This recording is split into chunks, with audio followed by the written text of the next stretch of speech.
Heyo, EC here. I know it's weird. You're actually seeing like a live action video here. It's not like me behind a screen. Well, it is me behind a screen, but I'm not like looking at gameplay and stuff. This is a little video. We're talking about my impressions on Switch 2 in the first 24 hours since I got it. So, first thing I want to say is the Joy-Cons coming off. The Joy-Cons obviously feel like nice and snappy. Obviously, you take them off. You know, they feel good in the hands. The control sticks, joysticks, they feel good. And they are quite functional. The mouse functionality on these things as well is quite fun as well. Not sure how many games are actually going to use the mouse functionality. That I'm a little bit confused about. I'm not sure like how many games Nintendo will obviously have where the mouse is a big deal. Maybe we might finally get Mario Paint on Switch Online. Who knows? And I want to talk about basically this. Obviously, I bought the Welcome Tour. Obviously, got the Switch 2 Welcome Tour.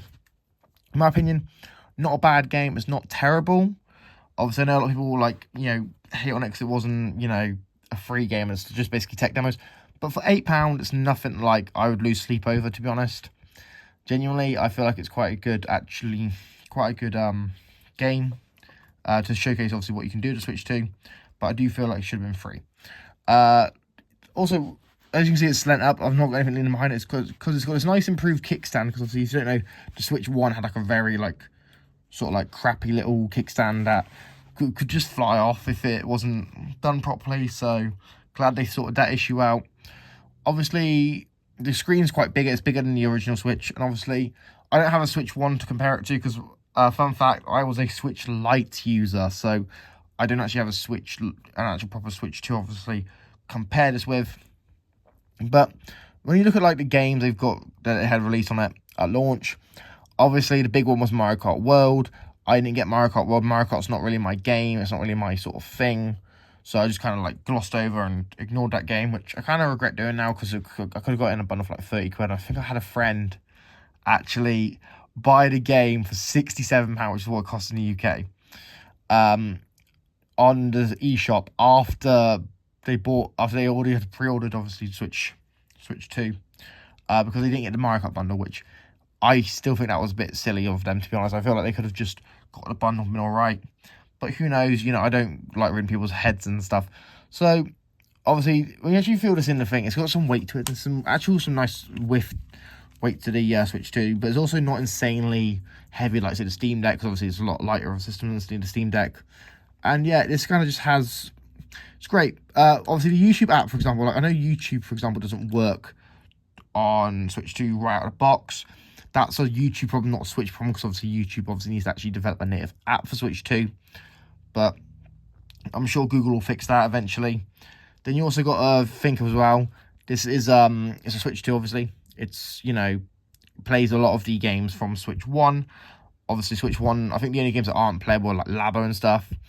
And that's not really no harm, no foul, really, because Nintendo Labo, nobody bought Nintendo Labo. Like, who spent that money on cardboard? Come on, let's be real.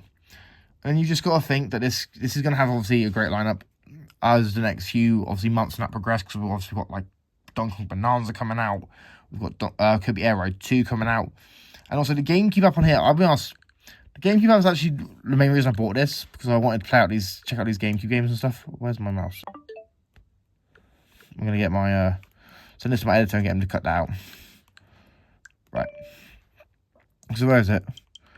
Oh. So we have the GameCube app down here. Obviously, I'm going to get my my editor to edit out anything that I don't need to use. And obviously, it's a good little app, but I'll be honest, I kind of wish there was more than just these 3 games, but obviously, that's just how they did, because obviously, these are games obviously longer and have more content than most N64 or games that were released on Switch previously when it comes to the retro stuff. So yeah, nothing bad, nothing insanely terrible.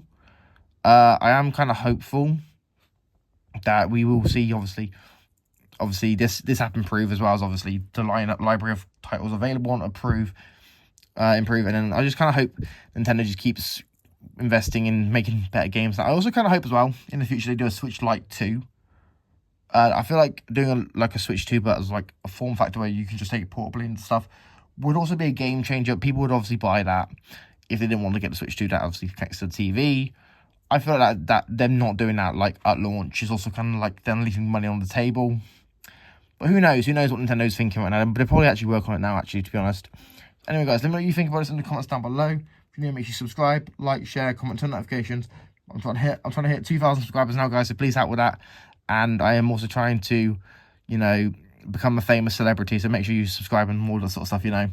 Anyway, I've been EC and I'm signing out. Peace.